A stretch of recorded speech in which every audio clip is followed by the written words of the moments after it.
Значит, везде пишешь о том, что требуешь меня. Я пока здесь. В каком статусе, Алексей? В каком статусе? На каком Удачи, основании? Алексей! Мы с вами! Можно пройти? Можно пройти? Да, конечно. Я нарушу.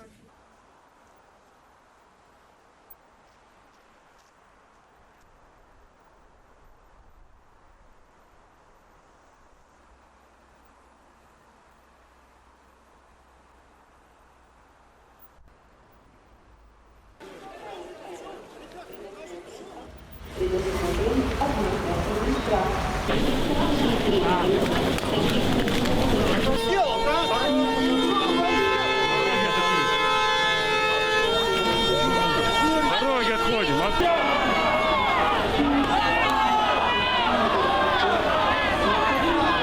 каком основании вы меня задерживаете?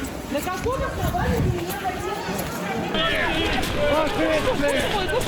Гордо,